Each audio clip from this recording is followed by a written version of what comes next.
So let's also now try and understand the overall big picture emerging from this Bihar election. It's got to do with the national impact it will hold in these results will hold in the upcoming time as well. We've got Sanket Upadhyay joining us for more on that. Sanket, what exactly are the national implications perhaps coming out of this election?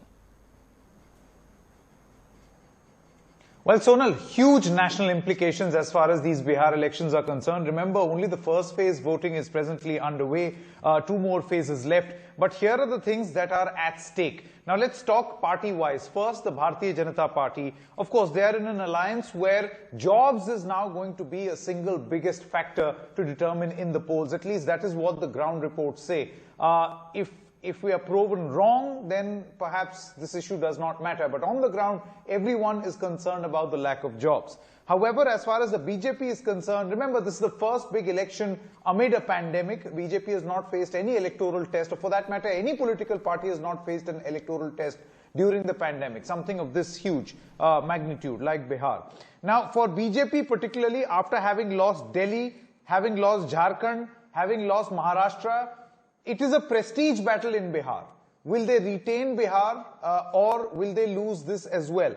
Remember, states are very, very significant because at the national level, you've got Modi's image. In state level assembly elections also, you've got Modi's image which is presented and projected by the BJP. Is that being bought by the voters or not will be determined in this election. Point number 2, the relationship with various NDA partners is in a great degree of strain. In fact, there is no major NDA partner left apart from Nitish Kumar now. So, will this relationship also be put to test?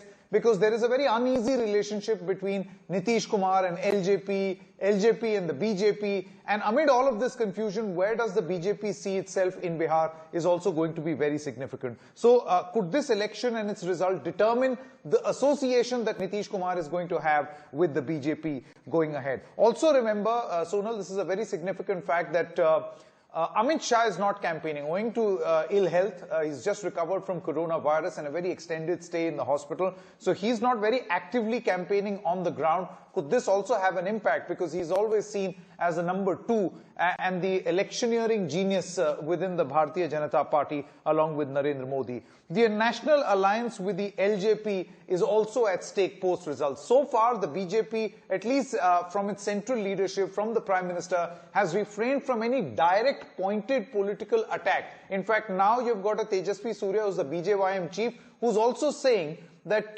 he's urjawan, he's energetic, and any post-poll situation will only be known once we reach that point where we are in a post-poll scenario. So is that door being kept ajar? But how long will that be kept ajar as far as the NDA is concerned for the LJP? That will also be at stake. And the most important point for the BJP, Sonal, is that the results of 2020 Bihar, could they have an impact on the results of 2021 Bengal? Remember, BJP is betting big as far as West Bengal is concerned. So would they be able to convince not just voters in Bihar, but remember, someone somewhere and political opponents and voters in West Bengal are also watching this very, very closely.